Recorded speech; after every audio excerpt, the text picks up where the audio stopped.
বড় 10টি প্রধান খবর দেখে নিন এক নজরে আজকের হেডলাইনগুলি। শ্রমিক গুজরাটের সুকান্ত বারাণসীতে মোদীর নির্দেশে বাংলায় কি করতে চলেছেন বিজেপি নেতারা। তৃণমূল দুষ্কৃতীরা পাহারা দিচ্ছিল যাতে হাসপাতালে না যায়, বেদম মারে মৃত্যু বিজেপি কর্মীর। ছাত্র ভোটেও শূন্য বাম, এবিভিপির ঝড়ে কাঁপল গোটা বিশ্ববিদ্যালয়। কালো টাকা সাদা করতে কেন্দ্রীয় প্রকল্পে হাতিয়ার চন্দ্রনাথের, বিস্ফোরক তথ্য ইডির। সন্তোষ মিত্র স্কয়ারকে একের পর এক চিঠি পুলিশের, কারণ নিয়ে কি বলছেন পুলিশ কমিশনার। উঠে গেল টিচার ইনচার্জ পদ, রাজ্যের সমস্ত স্কুলের জন্য নয়া নির্দেশিকা জারি করল শিক্ষা দপ্তর। রানী বিড়লা গার্লস কলেজ মামলা, মুখ্যমন্ত্রী ভাতৃবধূর মামলা খারিজ করে দিল হাইকোর্ট। পঞ্চমী থেকে দশমীর তুমুল বৃষ্টির পূর্বাভাস, ভারী বর্ষণ কবে কোথায় জানুন আবহাওয়ার আপডেট। বাংলা আবেগে শান বিজেপিরও, ভিন রাজ্যে বাঙালিদের সঙ্গে জনসংযোগের শ্রমিক সুকান্তরা। বিহারের রাজনীতিতে নতুন মোড়, এবার জাত ধর্ম নয় উন্নয়নের রাজনীতি করবেন তেজস্বী যাদব।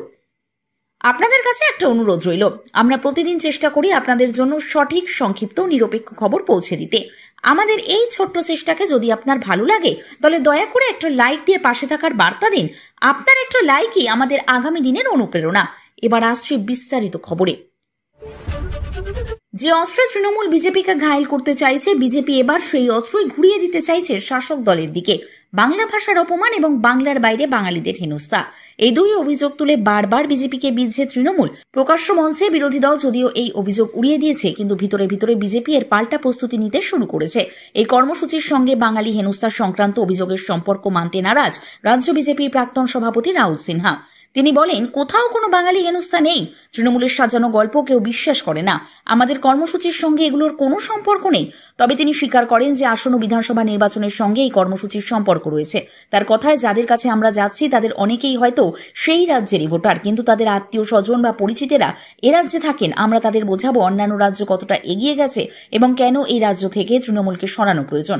উত্তরাখণ্ডের দেরাদুন এবং হরিদ্বারের পুজো কমিটিগুলির সঙ্গে বৈঠক সেরে এসেছেন লকেট চট্টোপাধ্যায়। দিল্লির 8টি পুজো কমিটির সঙ্গে দেখা করেছেন কেয়া ঘোষ। মুম্বাইয়ের দুর্গাপুজোর দায়িত্ব দেওয়া হয়েছে রূপা গঙ্গোপাধ্যায়, রুদ্রনীল ঘোষ এবং নিশীথ প্রামাণিককে।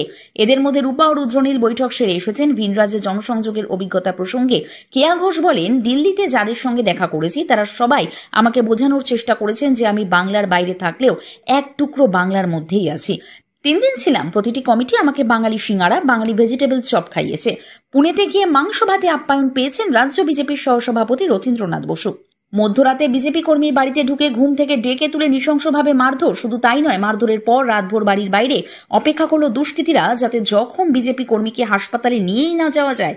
অভিযুক্তদের ভয়ে রাতে জখম যুবককে চিকিৎসা করাতে নিয়ে যেতে পারেনি বলে দাবি পরিবারের। বৃহস্পতিবার হাসপাতালে নিয়ে গেলে সঞ্জয় ভৌমিক নামে ওই যুবকের মৃত্যু হয়। স্থানীয় বিজেপির পক্ষ থেকে দাবি করা হয় অভিযুক্তরা সকলেই তৃণমূল কর্মী ও সমর্থক। পরিবারের পক্ষ থেকে লিখিত অভিযোগ দায়ের করা হয় নবদ্বীপ থানায়।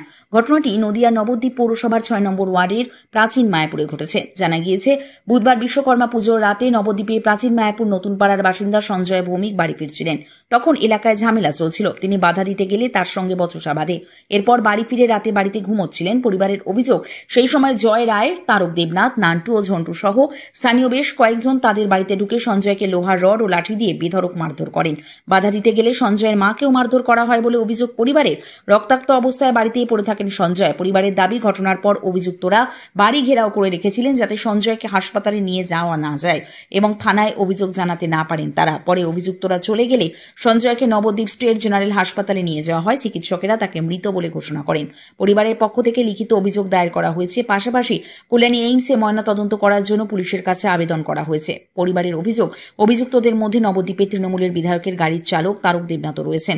বিজেপির অভিযোগ, তৃণমূল আশ্রিত দুষ্কৃতীরা তাদের দলের কর্মীকে খুন করেছে।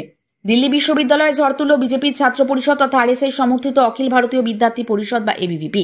কংগ্রেস সমর্থিত ন্যাশনাল স্টুডেন্টস ইউনিয়ন অফ ইন্ডিয়াকে ছিটকে দিয়ে একের পর এক পদ নিজেদের কবলে নিয়ে নিল তারা। কংগ্রেসের সভাপতি পদ প্রার্থীকে হারালো 16,000 ভোটে।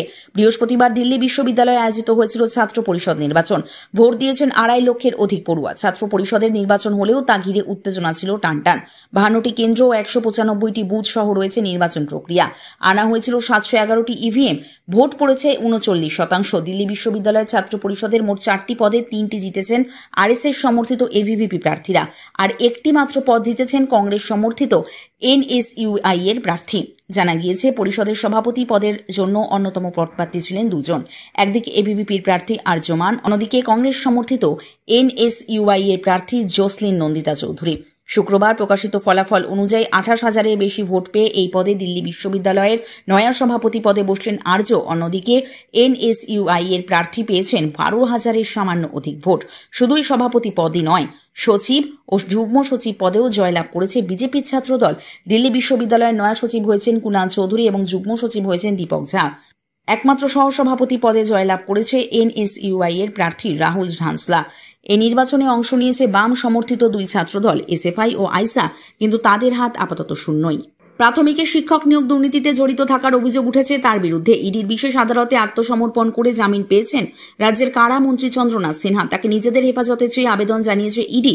শনিবার 20 সেপ্টেম্বর ফের শুনানি।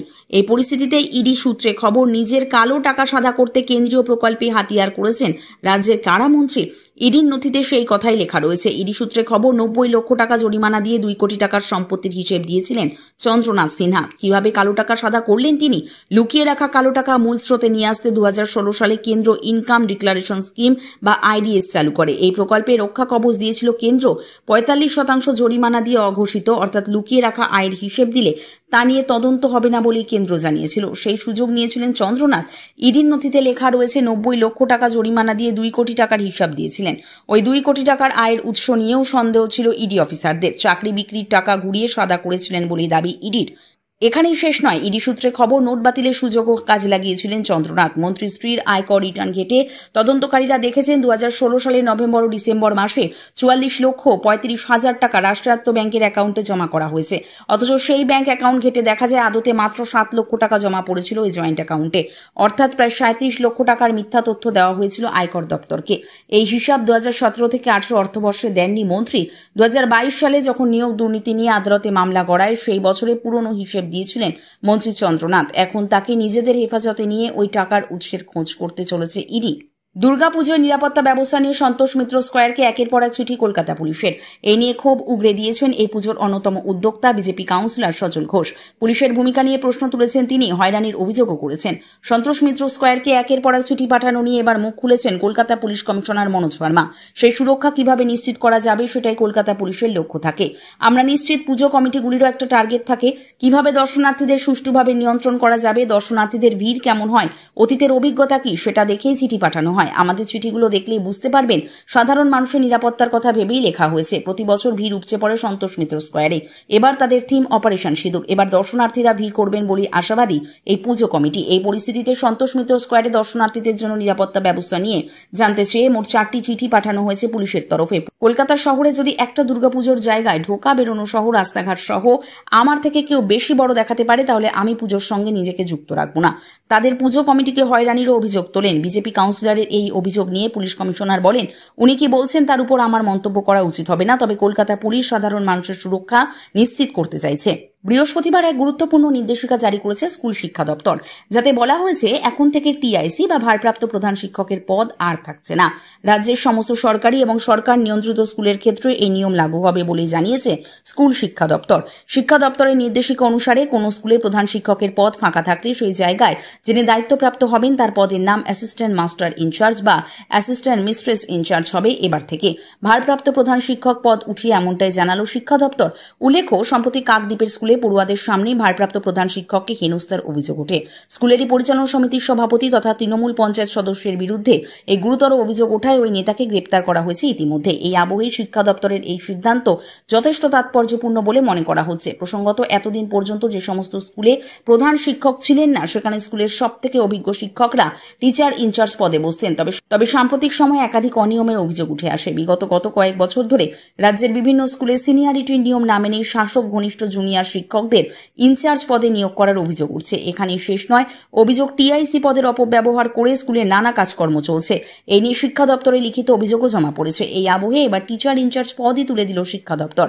রাজ্যের এই সিদ্ধান্তে খুশি শিক্ষক, যেখানেই প্রধান শিক্ষকেরা কাজে যোগ দেওয়ার পরও ইনচার্জদের দাপটে কাজ করতে পারতেন না। এবার থেকে সেই সমস্যার সমাধান হলো বলেই আশাবাদী তারা। বাঙালি অস্মিতা নিয়ে এবার তৃণমূলের পাল্টা কর্মসূচি নিল বিজেপিও। আর বাঙালির সেরা উৎসব দুর্গাপুজোকেই এর জন্য বেছে নিল গেরুয়া শিবির। বাংলা ও বাঙালি আবেগে শান দিতে এবার ভিন রাজ্যের বাঙালিদের সঙ্গে জনসংযোগ জোর দেওয়ার কৌশল বঙ্গ বিজেপি নেতৃত্বের। বিভিন্ন রাজ্যে পূজা প্রস্তুতির বৈঠকে যোগ দিচ্ছেন বিজেপি নেতারা। সূত্রে খবর, খোদ প্রধানমন্ত্রী নরেন্দ্র মোদীর কেন্দ্র বারাণসীতে যাচ্ছেন রাজ্য বিজেপির প্রাক্তন সভাপতি সুকান্ত মজুমদার। আর শ্রমিক ভট্টাচার্য যাবেন গুজরাটে মোদীর রাজ্যে। সেখানকার বাঙালিদের সঙ্গে পুজো নিয়ে আলোচনার পাশাপাশি বাংলা ভাষা নিয়ে সাম্প্রতিক পরিস্থিতি সংক্রান্ত একটি বার্তাও তারা দেবেন। আসলে শারদোৎসবের মরশুম বিভিন্ন রাজনৈতিক দলের কাছে জনসংযোগের সেরা সময়। সেই সুযোগ হাতছাড়া করতে একেবারেই চান না কেউ। তার উপর আগামী বছর বঙ্গে বিধানসভা নির্বাচন। বিগত বেশ কয়েকটি নির্বাচনের ফলাফলে বাংলার মাটিতে তেমন একটা সুবিধা করতে পারেনি পদ্ম শিবির। তাই বলে ২৬-এর ভোটেও হাল ছাড়তে নারাজ শ্রমিক ভট্টাচার্য, শুভেন্দু অধিকারীরা। বরং ২৬-এ বাজিমাত করতে নতুন করে টিম গড়ছেন বিজেপি রাজ্য সভাপতি শ্রমিক ভট্টাচার্য। বঙ্গের সংগঠন ঢেলে সাজানোর পাশাপাশি অন্যান্য রাজ্যে বসবাসকারী বাঙালিদের সঙ্গে জনসংযোগে গুরুত্ব দেওয়া হচ্ছে। তবে এই পরিকল্পনার নেপথ্যে রয়েছে বিজেপির কেন্দ্রীয় নেতৃত্ব। জানা যাচ্ছে, এই কর্মসূচির জন্য প্রত্যেক রাজ্যে স্থানীয় নেতৃত্বের একটা অংশকে নিয়ে বিশেষ দল গড়ে তোলা হয়েছে। তারাই শ্রমিক সুকান্তদের নিয়ে যাবেন স্থানীয় পুজো কমিটিগুলির কাছে। সম্প্রতি ভিন রাজ্যে বাংলায় কথা বলা ও বাঙালি পরিযায়ী শ্রমিকদের উপর যেভাবে লাগাতার নির্যাতনের অভিযোগ উঠেছে, তাকে ইস্যু করে রাজ্যের শাসক শিবির জোর কদমে ময়দানে নেমেছে। বিজেপি শাসিত রাজ্যগুলিকে নিশানা করে টানা কর্মসূচি চলছে তৃণমূলের। তারই পাল্টা দিতে বিজেপিও এভাবে কর্মসূচি সাজাচ্ছে বলে মনে করছে ওয়াকিবহাল মহল। বিহারে আসন্ন বিধানসভা নির্বাচনকে সামনে রেখে রাজনৈতিক দলগুলো যখন পুরোদমে ময়দানে নেমে পড়েছে, তখন প্রধান বিরোধী দল আরজেডি এক নতুন রাজনৈতিক কৌশলের ঘোষণা করেছে। আরজেডি নেতা এবং ইন্ডিয়া জোটের মুখ্যমন্ত্রী পদপ্রার্থী তেজস্বী যাদব জানিয়েছেন, আসন্ন নির্বাচনে তার রাজনীতির মূল ভিত্তি হবে বিহারের উন্নয়ন, সমৃদ্ধি এবং শিল্পায়ন। জাতপাত বা ধর্ম নয়। শুক্রবার বিহার অধিকার যাত্রার ছবি ও ভিডিও শেয়ার করে তেজস্বী জানান, আমি এখানে নতুন ধরনের রাজনীতি করতে এসেছি। বিহারের মাথাপিছু আয় বৃদ্ধি, উন্নয়ন এবং বিহারের সামগ্রিক সমৃদ্ধি আমার রাজনীতির মূল উদ্দেশ্য। তিনি আরও বলেন, বর্তমান সরকারের ওপর মানুষ ক্ষুব্ধ এবং হাজার হাজার মানুষ তার মিছিলে যোগ দিচ্ছেন। নরেন্দ্র মোদী এবং অমিত শাহের মতো বিজেপি নেতারা বিহারের আসল সমস্যা নিয়ে ভাবছেন না বলেও তিনি মন্তব্য করেন। বিহারের বেকারত্ব, দুর্নীতি এবং অপরাধের বিরুদ্ধে এই যাত্রা শুরু করেছেন লালু পুত্র। রাহুল গান্ধীর ভোটার অধিকার যাত্রা যেসব জেলায় যাওয়া বাকি ছিল, সেই সব অঞ্চলের মানুষের কাছে পৌঁছাতেই এই যাত্রার উদ্যোগ নেওয়া হয়েছে। এখন দেখার, জেডিইউ এর নেতৃত্বাধীন বর্তমান এনডিএ সরকারকে ক্ষমতাচ্যুত করতে তেজস্বীর এই নতুন রাজনীতি কতটা কার্যকর হয়। প্রিয় দর্শক, নিয়মিত সঠিক খবরগুলি সঠিক টাইমে পেতে সাবস্ক্রাইব করুন আজকের সংবাদ চ্যানেলটিকে। ধন্যবাদ।